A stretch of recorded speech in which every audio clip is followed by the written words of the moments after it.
Welcome everyone back to God damn it. We just recorded our speaking nerd on Deadpool and Wolverine. We did. And also I just did another one with AJ talking about San Diego Comic-Con, by the way. Did you? For those, yeah. While you were gone, I was just like, well, it's probably gonna be a bit before he comes back. Let's see what AJ is up to and we'll record a video. We already talked about it like a couple days Who before. the hell do you think you are? Well, it's 4 co-hosts on that podcast, so people go check out the Speaking Nerd podcast if you want. Yeah, you should definitely go check it out. More podcast bullshit with all of us. Anyway, so welcome to Intensive Treatment, the number one spot for everything in the world of the Arkham universe, except today, because we're talking about the highly anticipated, I guess. Somewhat. I would say. Yeah, highly anticipated. For us. Yeah, the highly anticipated Batman Caped Crusader, the new animated show on Amazon Prime that just released all 10 episodes on one day on August 1st. That was pretty great. Yeah, it was. I was worried that, because I've gotten so used to watching, streaming, putting out episodes each week. So I was like, I thought we were going to wait 10 weeks for the whole show to come out. But nope, they released every episode on the first day, and both me and Swifty. You're drunker than I was. Yeah, a little bit. Me and Swifty are going to talk about the show, and I guess if we want to throw something Arkham related in this podcast, we could just talk about the first appearance skin, but yeah, whatever. Anyway, so yeah, we're going to talk about the show. So there's a lot to unpack here. What do you want to start with? Well, I was going to say we can go episode by episode, but I also want to just talk about overall, general things like the tone of the show, the voice cast. Okay. Why don't we talk about the tone of the show first? Because there's a lot to go over here, especially with the BTAS influence stuff, and all of that stuff. Let's go over that first. Yeah, okay, yeah. What did you think first? Let's just say first 5-10 minutes of watching episode 1. What were your thoughts on the tone of the show? Was it exactly what you expected? Was it better or worse? Where were you at? Because Marvel just watched everything. At the moment of this recording, he watched everything today. Yeah. Everybody else, you said that you watched the first 5 episodes. I think Alter watched the first few episodes. Yeah. And then AJ just watched all of them because he's a psychopath. Yeah. But yeah, today I watched all episodes. I was only just going to watch a few of them, but then, after after 3 episodes, I was just like, you know what? Fuck it. We'll just watch the rest of them. And as far as tone, within the first 5 minutes, I think it had the perfect tone for this show. It was dark, a little bit darker than BTAS a little bit, but it was nothing overly graphic or it wasn't anything too intense, which it just felt way more noir than BTAS did. Yeah. In a more, it felt like you were watching a 40s crime movie. Yeah, it felt like the right tone for a Batman noir series. So I think across all episodes, it was for the most part it had a pretty consistent tone. Yeah, I'm kind of in the same boat. I was immediately hooked to the tone the second I put that show on and saw that intro. I was like, okay, this is great. Dude, the intro is so good. Let's just get that out of the way. The intro is fantastic. It's only 30 seconds, but it really sticks with you as you keep watching the show. And every time I saw the skip intro prompt, I'm like, nah, bitch. I'm watching that intro every time. My brother and I didn't skip the intro once, and I'm glad we didn't, because it's sort of like BTAS, where I never skip that intro because it's my introduction to the episode. That's what I see the intro as. And that goes for all the other DC animated universe shows. But absolutely, yeah. This show is great because sometimes I'll just be having a day and I'll be like, BTAS intro is fantastic, but sometimes I'm just like, I'm gonna watch it, but I don't want to because I just want to watch the show and go to bed. This one, it's just 30 seconds. you don't have to worry about it. It just kind of happens, and it's great. Mm-hmm. Super quick, and yeah, it doesn't take up a lot of time. No, it's 30 seconds. It's just mostly like pieces from each episode, like certain clips in black and white, which looked really cool. And also the music too just really set the precedent for this show. And it was great. I like, as I was watching the episodes, I take breaks every so often. It's like, I'm gonna take like maybe 10 minutes just to like stretch my feet. I'd go outside with my headphones on, and I'd just be listening to that theme on loop, just so like, okay, I know what I'm gonna be looking for when I come back, and watching the rest of it. So yeah, and that's another thing we'll probably talk about. But what a great score for this show!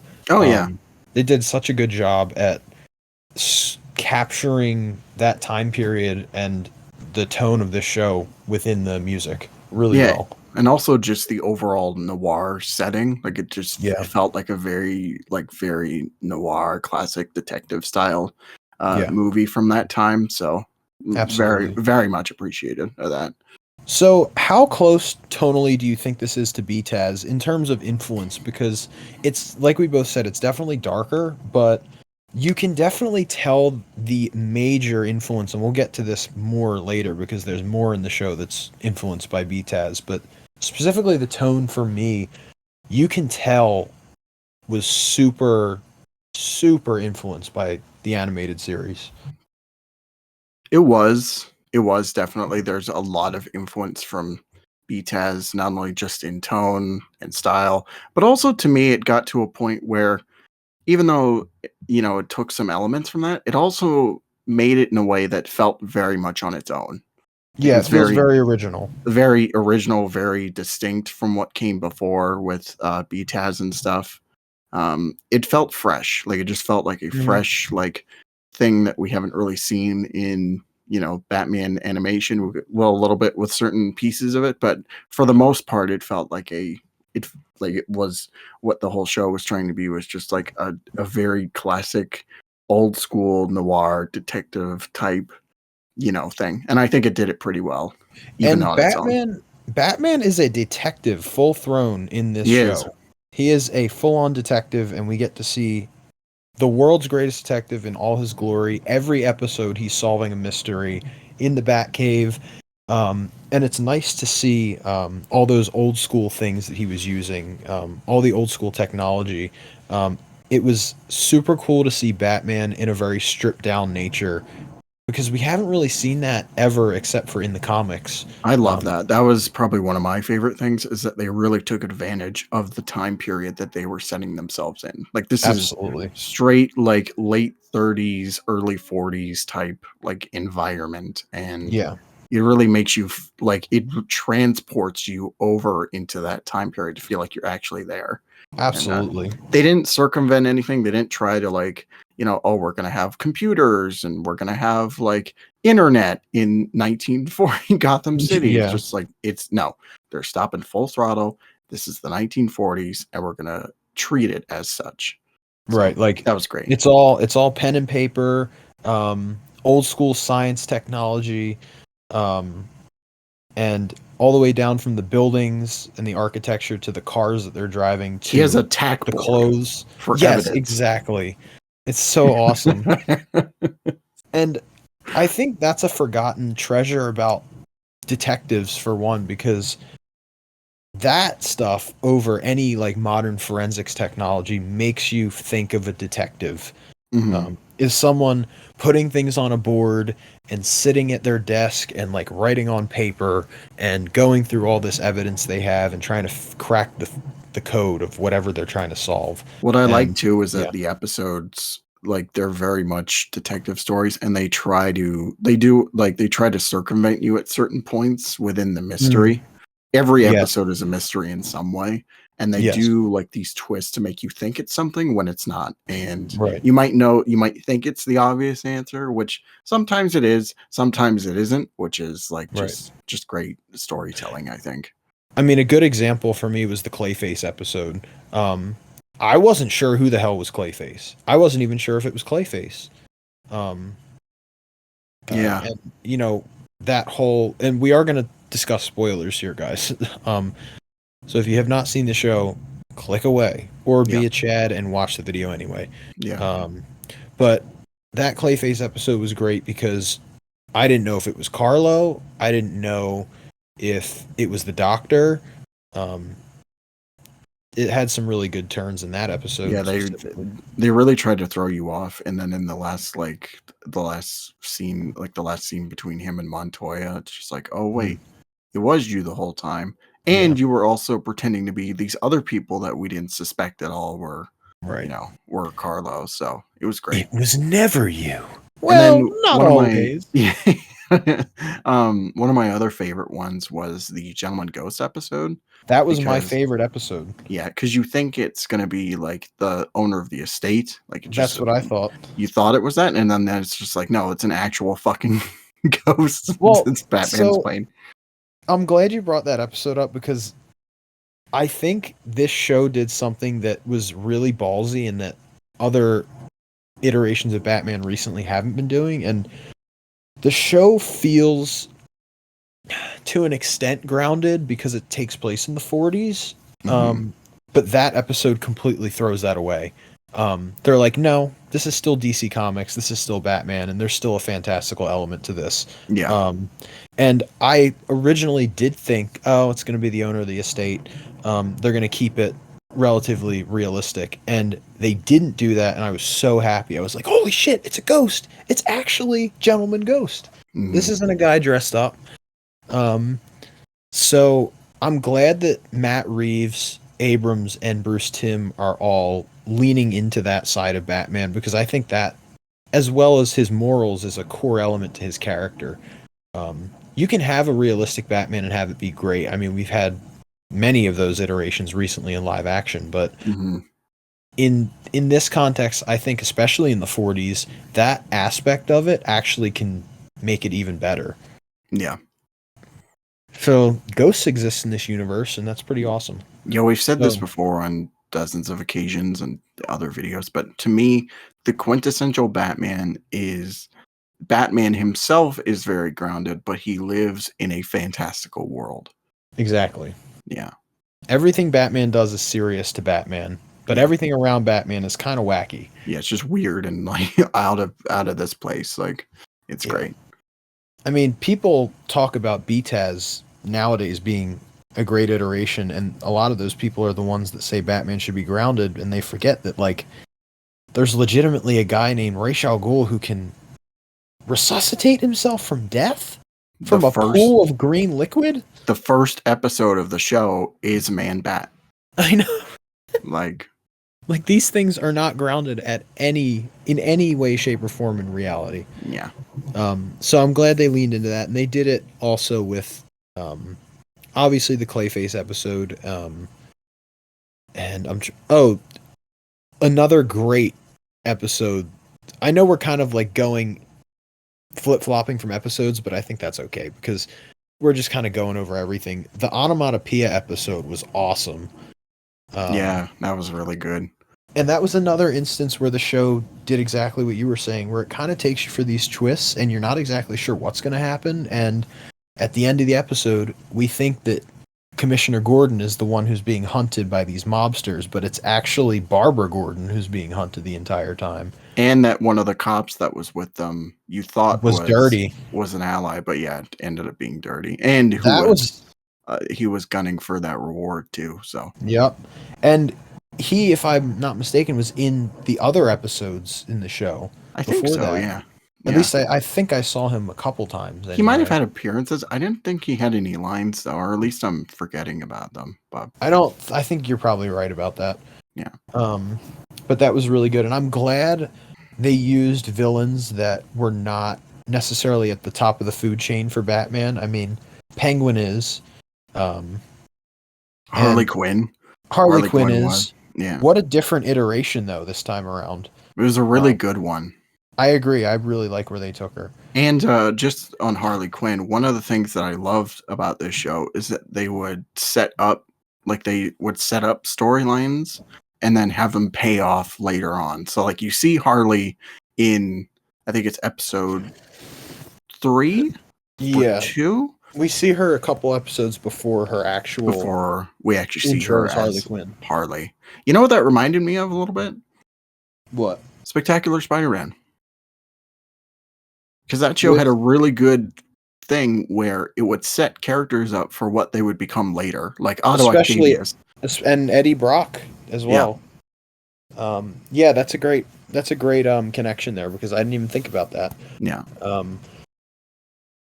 Yeah, this show did that really well, and I'm curious too if it took elements from other TV shows of the past that weren't connected to Batman, like Spectacular Spider-Man or something like that, because at least not to my knowledge, there's not a lot of cartoon shows that do that.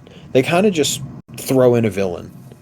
The only other Batman show I can think of besides like BTAS and stuff is the Batman 2004 with Clayface.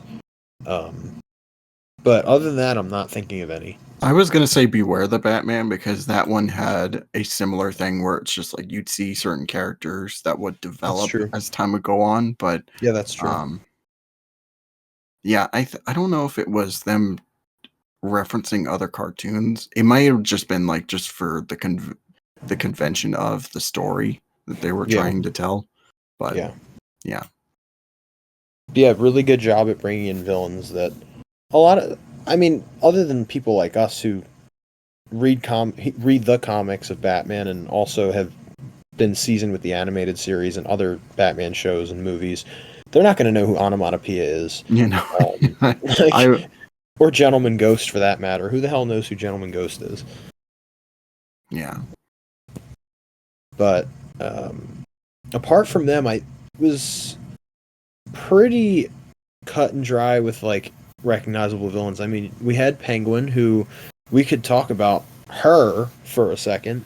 It is not Oswald Cobblepot this time around. It is Oswalda. What an interesting change. It just added a letter. Yeah. Kind of ingenious if you think about it. It works. Yeah, it does work. Oswalda. What did you think? I really liked her. Me too.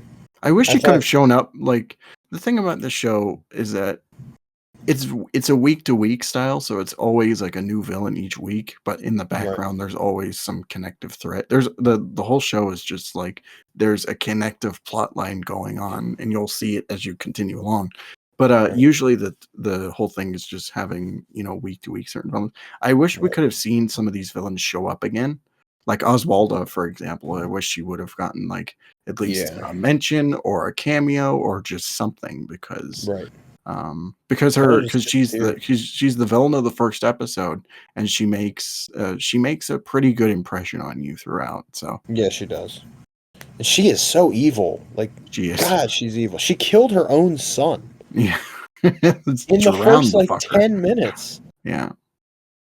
So I wish we had seen more of her, but I'm sure in season 2 we'll see her again. Mm-hmm. I really enjoyed Minnie Driver as her respective role as Penguin. Yeah. I saw a lot of people online being like, "Oh, she should have a more like raspy, rigidy kind of female voice." And I'm like, I don't mind what they did with her in this. No. It's honestly kind of a nice like twist on it, where it's just like you think she's this big husky woman, and she has like the most soothing voice like ever. So it's great. Yeah. It was really good. Yeah. I'm not remembering her name, but the girl from episode 8, that was a really good episode. We were talking about that earlier. Was it Victoria? I don't think it was. I'm not sure what it is either, but yeah. But the episode's name was Nocturne, I believe. And that was a really good episode. That's one I would find myself going back to. That one leans into the more, I think, horror elements of Batman. Especially because, like, I wasn't sure if she was killing the kids or, like, what. She would... So, guys, if you haven't seen this episode, she basically leads these kids, who, by the way, are all Bat Family characters. Dick Grayson, Jason Todd. Freaking Stephanie Brown. And Carrie Kelly. I know! What a weird. I thought it was really cool though how they did that. Because it makes me wonder if we're going to see any of them in the next season, specifically Dick Grayson. Because, guys, Dick Grayson should start out as Robin as a kid. And this kid was a kid. And he was the first to go down. It was so funny. I'm like, oh no, they're not doing Dickie Grayson this dirty, are they? And then he gets freaking murked the first 10 seconds. Yeah. But they're all alive, don't worry. But that was good because I think that episode showed Batman's soft side towards kids specifically, and helping people, not just on a larger scale. Yeah, we got that slowly throughout the show where, like, you see Bruce start to open up a little bit more. Like, at the start, he's just, like, he's very closed off, and he's even kind of a dick. So yeah, he is. He's a real dick to Alfred. Oh god, that pissed me off. That pissed me off so much where he's just like, "Shut up, Alfred," or like, "Oh, my coffee's cold." I was just like, "Man, I'm gonna punch you in the fucking face." You know what pissed me off was when he wouldn't call Alfred Alfred. He would just call him Pennyworth. Pennyworth. Or Butler. He would call him Butler. I'm like, oh my god, you're an asshole. This guy who's basically your father. And then he has this great moment at the end of the show where he says, "Thank you, Pennyworth," and then he stops himself and he says, "Thank you, Alfred." I like that even. I love that too. I like that even Lucius calls him out on it, where he's just like, "Man, if you showed your staffs a little bit more respect, maybe then whatever." But yeah, that moment was great in the finale, where it's just like, "Thank you, Alfred. Thanks, Alfred." Like that was great. That was so great. And I'm glad we got that because, like you said, it kind of slowly alluded to Bruce having this sort of emotional openness throughout the season. And it wasn't like oh my god, I'm slurring. Shoehorned in your face. No. But they give it to you so that you have to pay attention a little bit. And you'll notice it if you're watching the show, if you're actually paying attention. Right, yeah. So Bruce had really good character moments. Oh God, where do we go from here? Characters? Do you want to talk about the side characters? Yeah, we can talk about the side characters and okay. Yeah. Well, for starters, let's go with Alfred. Love this version of Alfred. Me too. He's a very soft version of Alfred. You can tell he's very loving, but he's kind of reserved because I think he knows that Bruce is very on edge and is kind of super emotional about how much he lets someone into his little world as Batman. Yeah. I really like the voice actor of Alfred too. Yeah, I did too. Yeah, it was a really good voice for Alfred. And also, I like that he was just a fat dude. Like it was something different. It wasn't like, skinny, like gray hair, frail Alfred. Frail Alfred. Like he got some cake on him. Yeah, he's got some meat on them bones. So, but yeah, Alfred was probably one of my favorite characters throughout the whole show. Like he was just, for sure, every scene he was just great. It was just sad too when like he's taking Bruce's shit and then he just has this big frown on his face. I wanted to cry and I know like, give him a hug. I know. He's such a loving guy in this show, and he's super invested in Bruce's well-being, and Bruce just doesn't want to hear it, and it makes you feel so bad for him because he's doing his best. Like when Bruce yelled at him, like they were on the phone, and he's like, "Oh, Pennyworth, you're wasting my time." I was just like, "No, you take that back, you piece of shit! Don't you dare talk about Alfred." It's like, what if he died, and then great scene in the show regarding Alfred when Alfred almost died in the Gentleman Ghost episode. Yeah. And I love how we get to see Batman. It's another great moment where he sort of shows his true emotion, but then covers that emotion up and masks it with a, "What the hell were you thinking, you fool?" Yeah. Like, how could you do that? And you can see that Bruce was on the verge of tears because he was going to lose Alfred. Right, yeah. So that was a really good scene. I love Alfred's reaction. He's just like, "I know." Yeah, I know. Yeah. He's probably just like, "I don't want to get yelled at by him again." So yeah, Alfred was a W. They cooked with this one, and I can't wait to see him again. Um, how about good old Commissioner Gordon? He was great, and He Barbara too. was. Yeah, Yeah, let's just lump the Gordons into one because they kind of play a pivotal role in the show, and also a lot of the time they're together. So I feel like we could do that. they were, besides Batman, they were like pretty much the main characters of the show, especially Yeah. Barbara. Yeah, Barbara had a really big role, and I love what they did with Barbara in this show, because she's so much more than like a tech wizard. She's a lawyer now. Like, Yeah, she's a lawyer, and she is seriously invested in her job, and she is trying her best to help people in need. I don't know that I always agree with her methods in the show, but she's definitely doing what she believes in. I also love too that there was this sort of ethical dilemma between the Gordons where, Mm. she saw the kind of, the redemption for certain people while Jim was just like, well, if they did it, then, fuck them, send them to jail. Yeah. It was good that they did that because it also had me as the viewer being like, oh, I don't know who I agree with here because on one hand I see what Barbara's saying, but on the other hand I also see what good old Commish is saying. Yeah, it's like they both had really good points, and they both had a good reason. Like when they were talking out, you're like, okay, I can either agree with one of them or both of them. So Right. yeah, it was great. Do you have a favorite moment with the Gordons in this show? I think it was that first conversation where it's just like, I think it was the start of, I forget which episode, but um, the court case had just finished, and her and her client were walking out together, and she's Okay, like, "Oh, right, yeah. you'll be back on your feet, and things will go good." And then Jim shows up, and just like, "Well, you let a criminal back on the streets, huh?"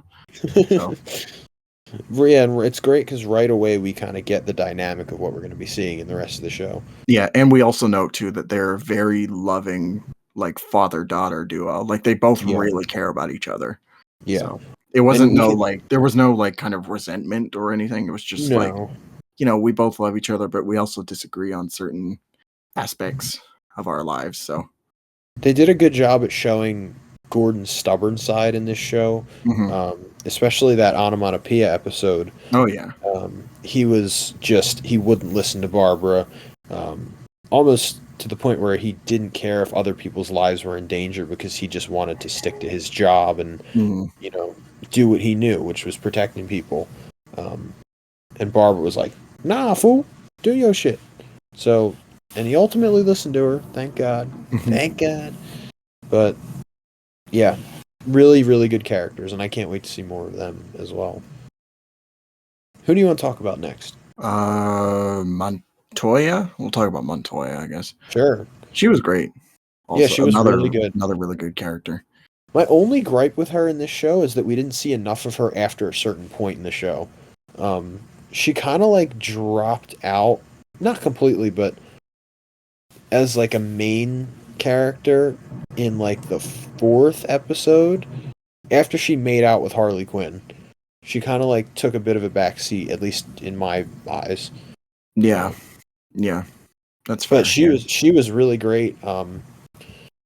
I love whoever's playing her. I don't recall who's portraying her in the show, but she was really good. And I love the dynamic of her and Barbara as well. Mm-hmm. So, yeah, Montoya is a W here. He's great. Yeah. Yes. Bye bye bye. Who should we talk about next? Harvey Dent. Harvey Dent. Okay, yeah. Harvey Dent. Harvey is an interesting case because he appears in almost every episode, but is not a main character until the last couple episodes. Yeah. And I'm not sure how I feel about him because Dietrich Bader is great as Two-Face. I loved him as Two-Face. Mm-hmm. But they kill him. They kill him off in the last episode. And we didn't get to see him that much. And we come to find that he was like DA for like 10 years. So he's played a pretty big role in the evolution of Gotham and the justice system and putting criminals away for all this time, and then we don't really get to see an expansion on that, and then he's Two-Face for 1.5 episodes, and then he dies in the last episode. And this is Two-Face. Yeah, I don't know. His screen time as Two-Face didn't really bother me. The only thing that really bothered me about Two-Face himself was his heel turn, where, he gets the acid thrown on his face, and then he's just like, you know what? Fuck everybody. I'm just gonna go kill Thorn, and I'm just gonna become evil or whatnot. And also, like, he had the personality kind of switch too, where it's just like he's flopping between his good side and his bad side. But it was never like alluded to in any of the previous episodes. There was never like any mention of like, oh, he might have like psychological issues or whatnot. It was just like, oh, I'm going to become evil. And then as we continue along, it's just like, oh, also I have this, bad side to me. And I don't think it wasn't entirely earned, but I don't think it was either. No. I just wish they didn't kill him off in the first season, especially when he didn't get that much time to actually be Two-Face anyway. He wasn't even, can I be honest, he wasn't even really Two-Face. No. Like, he was just Harvey Dent with a scar on his face. That's what bothered me. It's just like, we didn't really get Two-Face. We just got burned Harvey Dent. He was like acting slightly out of character. Yeah, and like, he was pretty conscious of what he was doing, whereas like there's almost this, and we see it a little bit of this like internal struggle between Harvey and Two-Face. But like, there comes a point where after Harvey kills all these people, he legitimately turns himself in, basically, and tells them to keep him in Arkham Asylum and don't put him on trial. Like, just, he pleads guilty, that's it. He doesn't want to try and get any help. He deserves to be locked up and all this stuff. And I don't know. And then they just, at least he died a hero, which is good, but. Yeah, that's why I didn't mind the fact that he died, is because at least like he had this character arc throughout the whole show where, he starts out as, the district attorney who is like kind of a dick. Like, yeah, he's kind of a pompous asshole. And then he starts taking bribes from like the mob and stuff, and he's working with Thorn, and then he really, like, in that last little bit, he really redeemed himself as a character. To me, though, like, in short, like, Two-Face, it reminded me a lot of the Dark Knight's version of Harvey Dent, where it's just like he's basically himself. Like, he's just mostly himself. He was just doing all this evil shit, and so it was weird. It felt like they just kind of fell asleep at the wheel at like the last minute, as in terms of Harvey. But for the most part, I did like the progression that they were doing. I think your Dark Knight analogy is good, and it touches on the idea too that I think Harvey was more of a vessel to show Batman's character than Harvey was to actually show his character. Mm-hmm. Because with Harvey getting shot, we get this great Batman moment of Batman actually picking up the dirty cop's gun and shooting the gun. Every single bullet. Because he killed his friend. So that was a really great character building moment. I think the best one in the show. Yeah. And then he just chucks it in the ocean. It's like, bitch, get out of my hand. Yeah, no, I got worried because he picked up the gun. I'm like, oh shit, he's just gonna start fucking murdering people. Like, I know this is Golden Age, but like, whatever. And then it's just like, oh, he just shot around the dude. And it's like, oh, I'm gonna throw the gun. I was like, okay, yeah, that's fine. It's like, let all that rage out. Just don't like start murdering people or whatnot. Good thing he knew how to hold and shoot a gun, because what if he watch him miss? He's like, damn it, I didn't mean to fucking shoot him. Shit, I was just trying to outline his head. Yeah. But very good moment.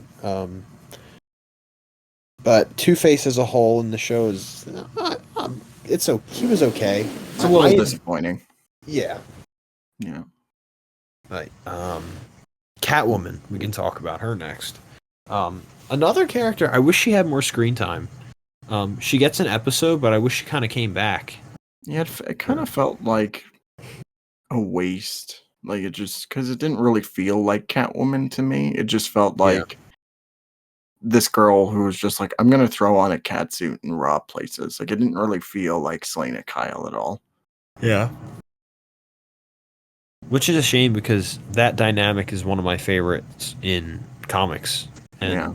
it didn't feel bad, it just didn't feel typical as to what I expect from Batman and Selena Kyle. Also, it felt like another case where it just wasn't really thought out that much. Yeah. Where it's like they're trying to do something different, but also not, and like they got confused, I guess. Yeah. So hopefully they can maybe redeem themselves in season 2. Wink, wink, Maybe, please. maybe. But as for now, I enjoyed the episode, but she was okay. Who else is there? Side character wise, anybody else notable? Lucius, is he notable enough though? He's not really in it that much. He's good. He is good. He's very young, and he's Batman's lawyer in this. Yeah. Very I guess that makes sense because you can't really have him be like the tech whiz type yeah. or whatever. But hey, like, we're in the 40s and World War II's coming up, so we could get some weapons. Just saying. It's a very, very bare bones Batman, guys. Like, this is just stripped down batarangs, smoke pellets, and a grapple gun. That's all he has. So it's yeah. which I'm He's not gonna need. perfectly fine with. I mean, that's kind of how I envision Batman anyway. So, I mean, those are the main gadgets I see him use. Mm-hmm. So, I'm fine with him just having that. He doesn't need all these fancy things. He doesn't need explosive gel. No. But there is one other gadget in this show that I think is awesome. The Batmobile. Really, really cool in this show. I forget which episode it was. I think it was episode 2, I want to say, when they're chasing him in the city and he just goes full son of a bitch mode and rams through all these cop cars.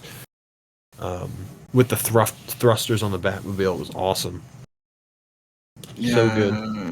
Episode 2, I want to say maybe episode 3, but I'm probably mixing them up. But yeah, No, that was I awesome. That was awesome. Where he's just like, yeah, it's like I already know this is a fucking setup. But I'm just gonna go like ram through these cops. Batman had so many like I'm him moments in this show where I was about to say Sigma moments, but like when they were trying to set him up, they were like making those fake muggings and he was just like, are you guys stupid? Like, I know what you're doing. That whole episode was basically a reference to Batman Year One. Yeah, there's a lot of the same like beats that they were following, like the fake cop setups, and even like the burning building was a little bit of like, you know, some Year One type influence. So absolutely, they definitely pulled from a lot of different comics in this, but there's a couple that are super front and center, and Year One is definitely one of those comics. I think, Marvel, you told me this is like 2 weeks into his career or something. That's what I heard. I don't know if that's official or whatnot, but I heard somewhere that's like, it's like, oh yeah, 2 weeks in, and just like, all right, we'll just go with it for now. I might be completely wrong, but I mean, I wouldn't be surprised because this entire show, people are like just realizing that, oh, this guy's real. Yeah. Like, it's not a rumor. It's not a myth. This guy is legitimately, there is a bat guy in the city. Yeah. So I wouldn't be surprised if it was 2 weeks. But that opening scene at the warehouse in the first episode paints a picture of like, we've seen so many iterations of Batman 2 years in, 3 years in, to where he's like still doesn't know exactly what he's doing. Like, Pattinson's Batman is 2 years in and he's still struggling. Arkham Origins Batman's still a douchebag after 2 years. Yeah. And then we get to this, and this man's 2 weeks in, and he's like, I got this shit covered. I know what to do. Like, this guy has been training for this. I like that he had most of this all figured out, like just how to be Batman, except for the parts where it's just like, oh yeah, there's a ghost here. It's like, what do I do? how do I beat a ghost? She's like, oh, you just got to do this. She's like, okay.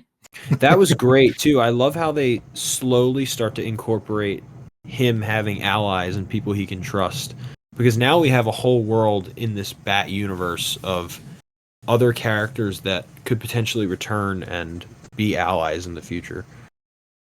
Especially our ghost hunter friend. Our friggin', what do you call it? Our voodoo bro. I don't remember his name. I was gonna say Ghostbuster, and like, hey, that could be it. Yeah. That's his name, Ghostbuster. But yeah, is there any villains that we're forgetting about? Onomatopoeia, Clayface. We already talked about Penguin. Well, I think we talked about them all. Oh wait, there's Firebug. Oh yeah. Probably the weakest. Well, one of the weaker additions. He was. To the show. I think he was definitely the weakest for me. I was sad when they shot him, though, because he seemed like such a mentally, unstable guy, and these.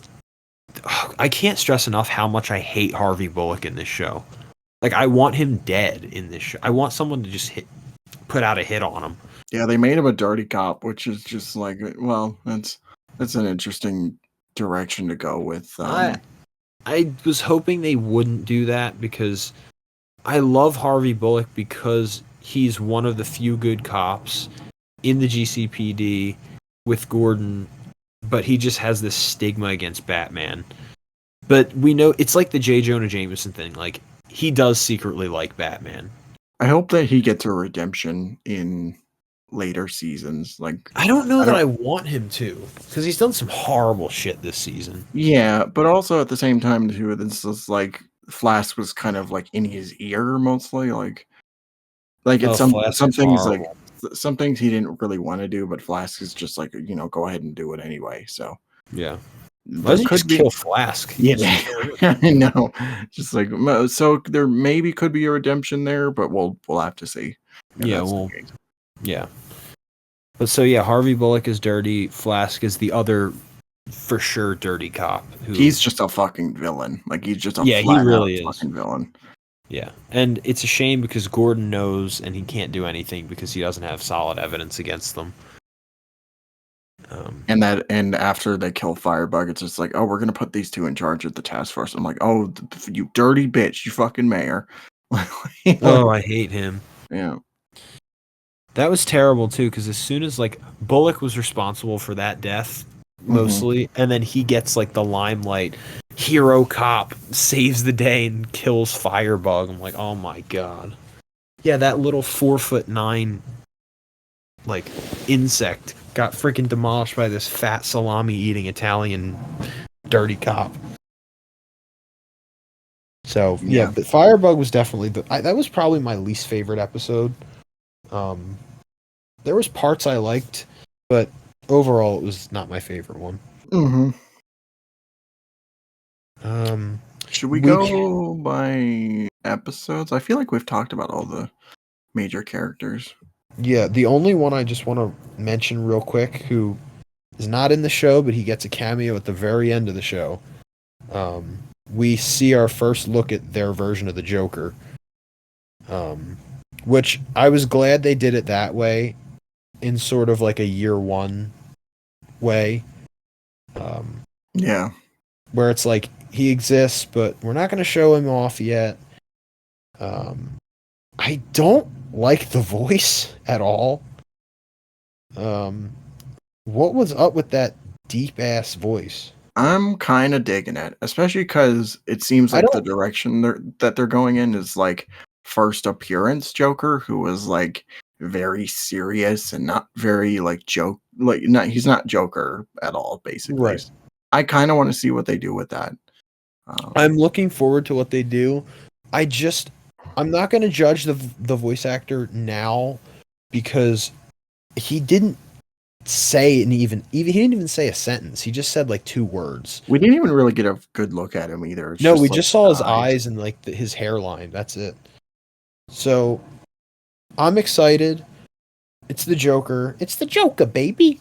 Like I'm looking forward to seeing what Matt Reeves and J.J. Abrams and Bruce Timm do with this version Joker, and I'm also excited to see what this voice actor brings. Just at first glance, I was just like taken aback by it. I was like, "Whoa, that is an interesting voice." He was like, "This is good." I'm like, oh my god, It's just like, all right. that's exactly how I felt. Yeah. But okay, yeah. So let's go episode by episode. Let's go. Okay. Yeah. So episode 1 is That was the Penguin episode. that is Penguin. How does this stack up against the other ones for you? Because I feel like for me, it's a very solid entry. It's not the best episode in the show, but it gives you a good idea of kind of the world you're going to be taken into. Yeah, that's how I felt. It was just like it was just solid. Like that was the most that I could really get out of it. It didn't blow me away, just from its story. Right. But No. I was just like, okay, yeah, it's a nice start. We'll see how it progresses. We'll see how it progresses from there. But Yeah. yeah, it's and like they had those moments like we talked about earlier with the introduction of Oswalda, and also like the very like first couple seconds of the show where the guy's getting tortured for being Oh, right. elite, Yeah. Yeah. and his son and her son dying, and Oh, that was just horrible. That yeah, ending fight too with him and Penguin was really good. it was okay. I wouldn't say it was really good, but it's okay. I thought the stakes were really high though, so it made it a little bit more high energy for me. Hmm. I was like, okay, she is gonna blow up the GCPD. Yeah, it does kind of get into one of my problems, which we'll talk about later, and I'll save it till then. But yeah, Okay. otherwise, it's like it's a solid entry episode. Like it feels Yeah. very standard. Yeah. Even though if we're comparing it to like BTAS, God, that first episode is just like you're thrown into this with no breaks. It's Mhm. just like this is this show. This is Yeah, what you're gonna get. So with comparing these, which I don't really want to compare them because they are super different shows. yeah, But just because the influence is very high here from BTAS, it's like you take one and you get this really kind of chaotic entry, not in a bad way, but in a good way from BTAS. It's just like, yeah, we're throwing you into this world and you're not coming out, babe. And this one is kind of just like, we're going to get your feet wet and see how you feel, and hopefully you like our new show kind of thing. yeah, And, it definitely made me interested enough to want to watch 5 of the episodes in a row. yeah. Let's move on to episode 2, though. So this one was. I have a list of episodes. I have the list. Okay, of good, because I don't remember the order for the first, 4. So this one was the Clayface episode. Okay, right. Great mystery. I love that it was mostly centered with Montoya trying to figure out what's going on, like who kidnapped the movie star, and also who murders Basil Carlo. Yeah. Yeah. And then it all like comes together at the end, and it's all great. So It was a really fun one because that episode makes you feel like you're in the golden age of Hollywood. yeah, It's like it looks like it feels like it. And it's like that standard case in old Hollywood movies of like someone wants revenge and Carlo wanted revenge for honestly something really stupid, but that's kind of how it went. yeah. And I quite like this version of Carlo. I liked it. I enjoyed him. I did like He him. was very too. creepy. He was, yeah. We didn't have him like as a huge blob of clay either. He was I don't know. Was he? I don't think he was fully clay. I think it was just his face. I think it was mostly just his face. I mean, it kind of makes sense. His name's Clayface. So, It's right on the nose there, yeah. They low key kind of cooked, but it worked though.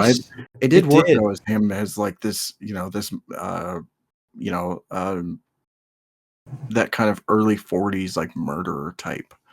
And he reminded me of a very early 40s like horror movie villain. Yeah, that's what I got out of it. It's just like it feels very appropriate for the time, and I don't think it would have worked as well if he was just like this big blob of clay. No. So not at all. Yeah, I'm completely with you. So I really enjoyed this episode. And I liked the I thought the ending fight was pretty good. It was cool because it was set up in like this sort of old school Hollywood movie set. Yeah. And that was really cool. Okay. So next up is the Catwoman episode. It was okay. Yeah, I liked it. I did like it. And I'll never say no to Catwoman and Batman dynamic, although it felt a little weird in this. That's all I'll say. It just felt like there wasn't like anything. Like there was no connection there. And it felt especially weird when she was just like, "Oh, let's just make out." Yeah, like, oh, that felt so. I love Batman. He's just like, "You're wasting my time." I'm like, yes, you blue ball her. So I don't know. She ain't getting no bat cock. Get that bitch away. No bat shots. So yeah, I don't know. I mean, if she does come back, they better like severely switch that up and make her a lot more like we're used to seeing her in terms of her, Catwoman Batman dynamic. You know what though? I wouldn't mind it if they just continued on with that, where it's just like she's really gunning for him and he's just not interested at all. Yeah. Like, why are you pining for me? It's like, get away from me. Let me do my job. Get the hell out of here, lady. Like, get away from me. Trying to bang Talia al Ghul. Yeah. So episode this 4 Harley is Quinn? This is the Firebug episode. Okay. 5 is Harley Quinn. My bad. Yeah. Okay, Firebug. We kind of touched on this. For me, it's the weakest episode in the show. For me, it starts off pretty weak, and that gets better by the end. Like, it just got better as I kept watching it. I agree with that too. I like the idea of them breaking out a, mentally deranged sort of villain and being like, this is our bait for Batman, and them illegally doing it because they're dirty pieces of garbage cops. Yeah. And then they kill him, which was that was a good plot twist. I didn't think they were going to kill him. And not like that either. Damn, that man splat on the ground. He did. Oh God. You could hear too his gas tanks like smack the ground when he hit it. Yeah. That clip too of him putting the goggles on, like he puts the costume on, and then as soon as he puts the goggles, everything was on fire. I'm like, man, this guy's mental. Up. Yeah. This takes Firefly to a whole nother level of insane. To me, for me personally, this wasn't the weakest episode. We'll get to that later, but oh, I'm curious. Yeah. But yeah, overall, just really, like, it was really like another really solid episode. It was better than episode 3 for sure, I think. Wow. Yeah. Okay. All right. Episode 5. This one is the Harley Quinn episode. I really enjoyed this episode. This was probably the best episode of the season. Wow. For me anyway. So yeah, you're sorry, but as Harvey Bullock said, I'm cooked. You are cooked. Dude, they said it so many times in this season. And it was mostly the dirty cops just like, I know cooked. that threw me off where the guy's like, "Oh man, we're cooked." And I'm just like, "Huh?" I know. Did I just hear TikTok brain rot there? I looked at Elijah and I was like, "What did he just say?" Okay, rewind the clock back. Rewind the clocks back a year. All of a sudden, Bullock just has like the Giga Chad face. Party in the USA. But yeah, this one was great just the whole time. And yeah, this was a great episode. The end especially got me, where it's just like you think she's dead, and then she calls Montoya later. It's like, oh, that made me so sad. She's like, I'm not going to be back for a while. Yeah. And it sucked because she was waiting there at Hopper's Jazz Club. Yeah. And I was just like, damn, everybody has been in that situation. It's just like you're left there alone. Yeah, it's just like, man, there could have been a really good relationship there, and then now it's all gone to shit. Yep. So the Harley Quinn one was great. I love the idea of her. She's not so much doing this to people that don't deserve it, but she's doing terrible things to them that she still doesn't have the right to do. Yeah. But she's not just going out with Joker and causing mayhem because Joker wants to. She's going out and actually not causing any mayhem. She's kidnapping people who are her patients and who she doesn't think are mentally capable of being good people. Yeah, she's actually using her psychiatrist skills. Like, she's putting them to actual use. Yeah, and she's using it against her patients. Well, some of them. And to think, too, in the context of the episode, if we wind the clocks back a year. No. If we go back to when Bruce Wayne... So, guys, for context, Bruce punches a reporter because he says a crude comment about Bruce's mother. And he has to see Harley Quinn as his psychologist or whatever, as like a court thing. He just has to do it. So she signs the papers, and in context of her episode, can you imagine if she thought that he wasn't deemed responsible enough to be in society and she kidnapped him? Like when she was just like, I don't think, like in her own episode, when she was like, I don't think we're making any progress. I'm like, oh wait.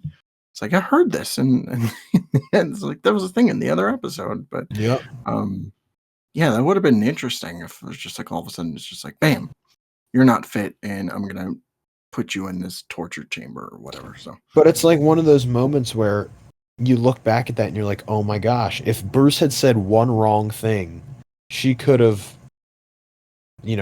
kidnapped him. Yeah, that was that was a great example of them like taking elements from previous episodes and using them later on, like, and them having actually a purpose to them. So, right. Yeah, that I love this depiction of Harley Quinn just as a villain. I love her using the concept of using her psychiatric skills, using them with her, using it in a villainous role. So, I really like the suit too. Suit was okay. I like that they tried to do something original with it. That's true. Yeah. Obviously, it's not going to compare to my favorite, but the Asylum nurse's outfit. No, I'm just kidding. You know what the best thing about this episode was? What's that? The King Tut cameo. Oh my god, I know. That was so funny. I laughed out loud because you see him running across the street, and I'm like, oh my god, is that King Tut? Yeah, it was awesome. Another instance of them pulling interesting characters out. That was a fucking reach. I was not expecting King Tut of all characters to show up in this noir like detective cartoon. So yeah, I know. That was great. Really, really cool of them. Okay, so episode 6 is the Gentleman Ghost episode. Okay, this is my favorite episode of the season. God, I'm in love with this episode. It was great. Like, this is probably my second favorite episode. It was that good. It just touches on all the things I love about Batman so well. From, his emotional angst to, his kind of unspoken love for Alfred, to the fantastical side that I wasn't sure we were actually going to see in this show. So I was pleasantly surprised. And great voice acting in this episode. Whoever played Gentleman Ghost did a great job. Yeah. I got kind of worried though, because in my mind I was just like, okay, when Gentleman Ghost shows up, Batman's gonna try and find a way to logic out of this, and try Right. to try to see like, oh, this is an actual real dude. He's just using all these tricks to appear like an actual ghost, and then just Scooby Doo like pull the mask off and be like, old Right. man, whoever, Yeah. old man Craddock, Old man Jenkins. yeah. But they didn't do that. They played on those No. expectations, and they were just like, yeah, this guy is an actual fucking ghost, And I and love no, go ahead. Go ahead. and he'll possess you if need be. So Yeah. And I love the fact that the entire episode, Alfred is the one who believes in ghosts, and Bruce is like, that's foolish. How can you believe in ghosts? I believe in what's right in front of me. And Alfred's just like, hey, you believe what you want, but I'm under the impression it's a real ghost. just wait till Bruce meets up with aliens later. wait until Darkseid invades the Earth. There's parademons everywhere in 1952. I want to see that Batman go up against Darkseid and see how well he'll Me fare. too. I want to see how they. So, well, we'll talk about this later. Actually, I'm not even going to bring it up right now. Okay. We'll wait until we're done the episode dive. Okay. Next up is the onomatopoeia episode. I really like this episode a lot. This one, yeah, it was really good. It started off really good, and then I think for a while it kind of like had a slow dip, and then it really got good again. Mm-hmm. Yeah. I'm with you. I think when onomatopoeia actually turned up in the episode is when it got good again. Yeah. Which was kind of towards the end. That whole middle section was them trying to figure out who put the hit out on Gordon and everything. And it was fine. It wasn't bad. It was just, whatever to me. It was just there, yeah. Yeah. But by the time you get to onomatopoeia coming off the train and that whole final shootout at the house, that was great. Oh my god, dude, that was so funny. Onomatopoeia just making sounds, and when he's fighting Batman, he's like swoosh, bam, bam. It was great. I like that Batman even got in on it, and it was just that was so great. Pow. That was awesome. And that's another side of the character that I'm glad they're kind of leaning into a little bit, is that Batman can also be funny. He's not Spider-Man, but he knows when to throw lines in every now and again. And it's not the kind of comedy that's like forced. It's just like you'll laugh at it if you have some humor in you. I did laugh at it though. It's just like it was just kind of like, oh, it's a fun reference. Yeah. So that was a really good episode. That was, yeah. Okay. Episode 8 is the carnival one where the children go missing. Yeah. I really like this episode a lot. You don't like it, do you? We're gonna disagree. To me, this is the weakest episode of the show. Really? But I love this episode. But it did have one of probably the best moment of this entire season, I think. I agree. Yeah. Would you care to share what that is? So they're in the forest, Batman and this little girl, Wednesday, I called her. That's what I called her too. So I told my brother, I'm like, Elijah, doesn't she look like Wednesday Addams? He's like, I don't know who that is, but yeah. Yeah, so Batman and Wednesday are fighting, and it's revealed earlier that Wednesday are fighting. When the sun comes up, she needs cover, or else I don't think he explicitly says what will happen to her. Right. But we get to see that where like her skin starts to burn off and whatever. And she basically turns into Dracula from Batman. Yeah, she's just a vampire. She's just a vampire. Yeah. So, and Carrie Kelly was like rooting for her to die. I know. I was just like, she's like, you bitch, you're never gonna be Robin. Kill that bitch. And then Batman's just like, I'm just gonna put this cape over you, and we'll walk back to the carnival as the sun's rising. That was just like, that was really nice. Yeah, that was just another part, like another core development where it's just like Batman slowly showing his humanity in costume. Yeah, which is what he needs. It was great. Yeah. That's something that like a lot of iterations recently haven't understood, and even Arkham Batman to an extent. Yeah. Like the whole Gotham needs something more to defend her, like a new myth. It's like Batman is a myth regardless in the future, but Batman needs to be a symbol in the present and someone that people aren't afraid of, unless you're a criminal. But you shouldn't have people looking at you and being fearful of looking out their window and seeing Batman fly against a rooftop. Like, so this is great because the entire episode is about Batman saving kids, and a lot of the episode is Bruce Wayne, which is actually why I liked it, because we get to see Bruce, and we see Leslie Tompkins, which I was really happy to see that they included her in the show. I did like that too, and she's an OG, guys. Yeah, she was, and yeah, just her like I think what boils it down is just the villain in general. Like, for the most part, I wasn't really feeling it. Just like, oh, she's stealing people's essence to become stronger or something. I respect that. I guess I just view it differently. Like, I didn't really care all that much because it boiled down to her being a kid. And she's stupid, and she doesn't know what she's doing because she's a kid and she's selfish. And that part when she kills her brother was just, I was like, holy shit. This just got real. I didn't think he was going to die. I know, I was like, dude, what the hell? You're weak as hell. It broke me, though, later when, he dies and Batman's just like, you killed your brother, bitch. And she was just like, no, I didn't. I couldn't have.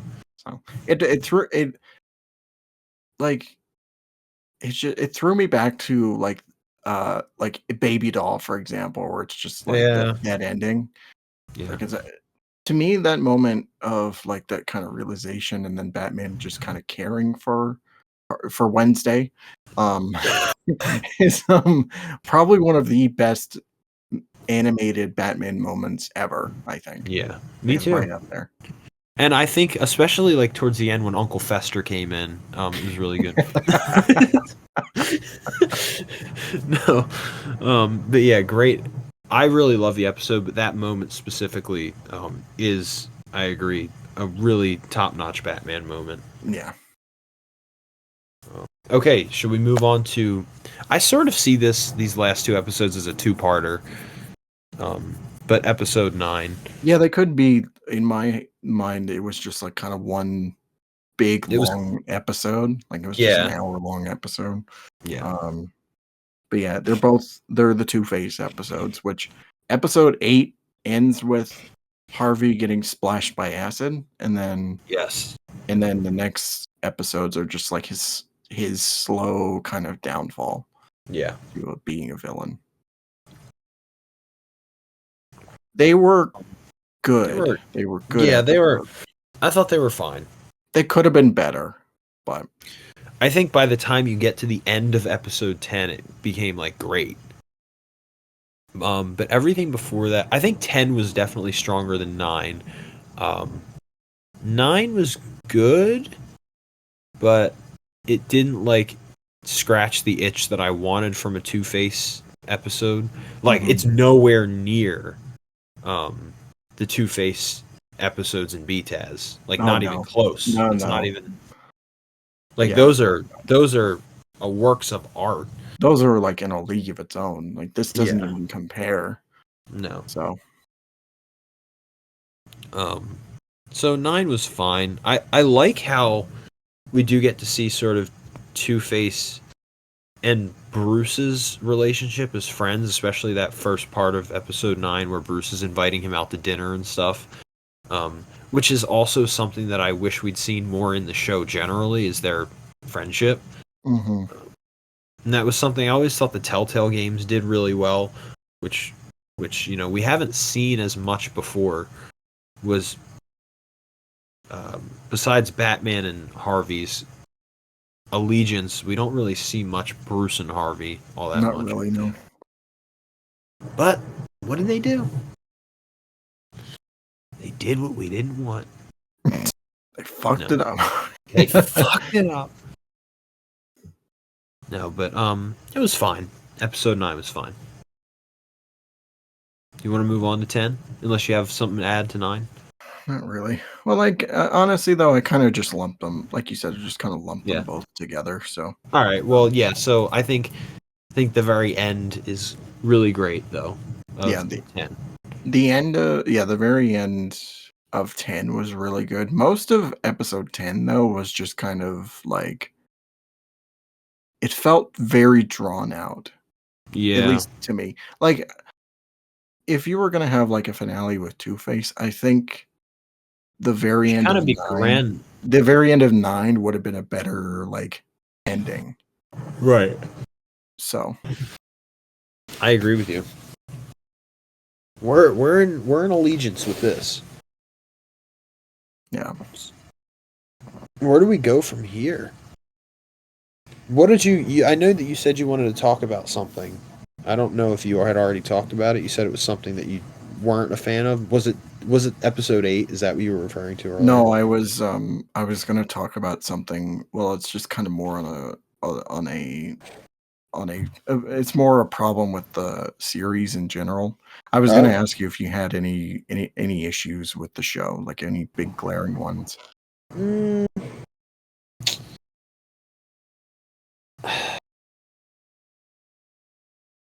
Nothing on the top of my head, but I know that there's some lurking underneath the surface. I just have to kind of think about it. So my issues boil down. First one is the animation. I think for the most part. Really? Well, for the most part, it's really good.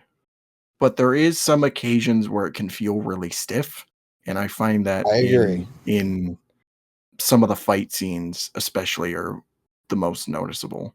Like, okay, I agree with that. The fight on top of the Iceberg Lounge was one that I noticed. The final fight against Clayface and Batman was another one where just like it didn't feel as smooth as it should have been. And so the action for the most part, it's good, it's choreographed well, but it's not like it needed a bit more time for them to work on it. Yeah. And then the other one, the other complaint. So what's the guy's name who plays Batman? Do you know? I know it's Hassan. I think it's Himesh Linklater. Himesh Linklater. Okay. So I really like Bruce Wayne. He's a really good Bruce Wayne voice. I'm not digging his Batman voice though. Really? Yeah, no. Thank you guys so much for watching. This is Intensive Treat. No, I'm just kidding. It wasn't bad. It just I know what you're saying. It's not your cup of tea so much.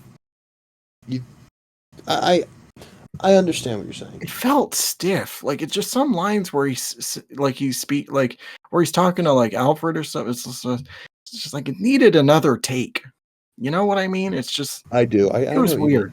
Like that part we talked about earlier, where after Alfred gets possessed, and Bruce is just like, "How could you do that? That was so stupid." Like it felt like it needed another like take of that. I think.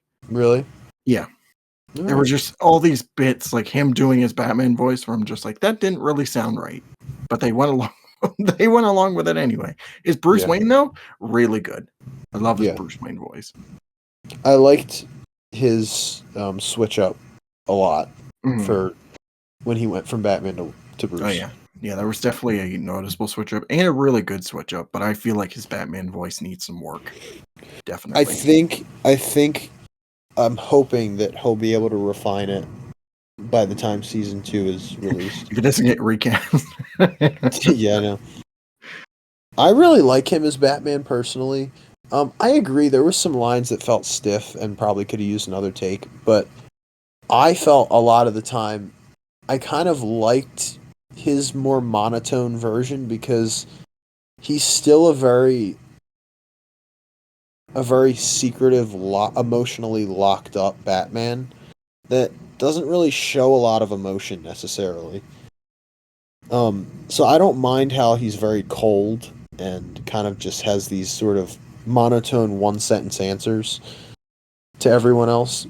Yeah, I like that about his character, where it was like in the very beginning, he's just this cold, unrelenting, figure. But Yeah.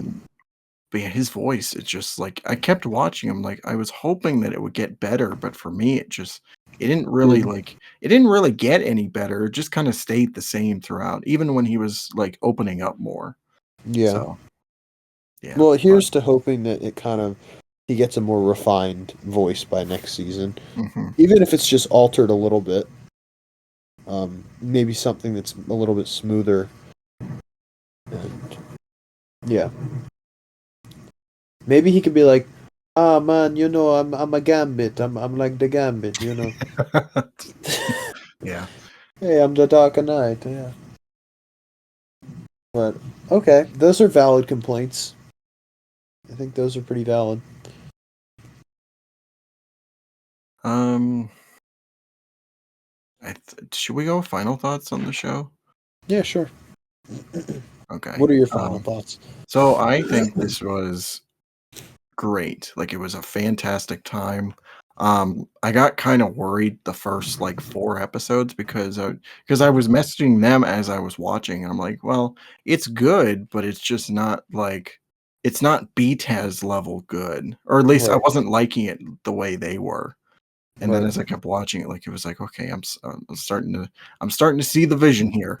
Yeah, Um, I don't know if like after going all the way through it, I don't know if it's quite it's kind of this is really I don't hard to think it's word out. BTAS level. No, no. Um, we'll have to see how close it comes to like that caliber.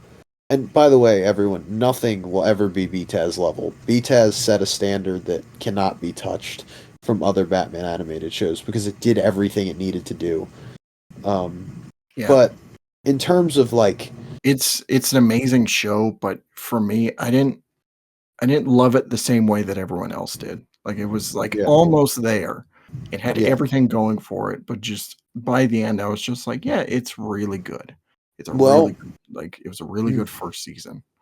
I'm glad that we're getting a season two because maybe this will help propel the show in a better direction in terms of where it ranks up to other Batman TV shows. Hopefully, it doesn't Um, take 3 years. yeah, I'm really hoping they don't do that again. Um, You know what I looked up the other day because we were talking about it's just like when did this get announced? And you guys thought it was like shortly after the Batman came out. yeah. It wasn't. This was like a year before the Batman released. Holy When it was crap! still when they were still working on it. In 2021. 2021. Oh my god. So it took 3 years That's for it for this thing to finally come out. honestly, this should not have taken 3 years to come out. Yeah. And remember, there was like that long period of time in between when it like we didn't hear anything about the show at all. Like I think nothing. yeah, because it was gonna be on HBO Max, and then Yes. I they don't know why didn't. that didn't happen. I don't know, but, yeah, for a while, they were trying to find a new home for it, and I guess Amazon was just like, "Well, we'll just take that show, thank you, and Yeah. we'll just put it in there." Um, So, does this mean we could technically have a Boys and Cape Crusader crossover? Could we have Soldier Boy in Cape Crusader, please? I guess that's possible. Can we have Omni Man in Cape Crusader? Hell, if we wanted to, we could have Spider-Man Noir show up in Cape Oh my god, Crusader. we could. Everything's connected now. Got the Amazon universe is a thing. And the Amazon superhero universe. I'm The, all here the for it. the ASU. But as for me, I loved the show.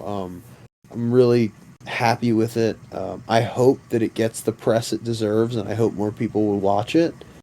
I don't know how the numbers are doing on Prime for this show, um, but for me, that doesn't matter because I watched it regardless. And to all the naysayers out there who aren't watching it just because Penguin is a woman, screw you. You shouldn't be able to watch Batman shows.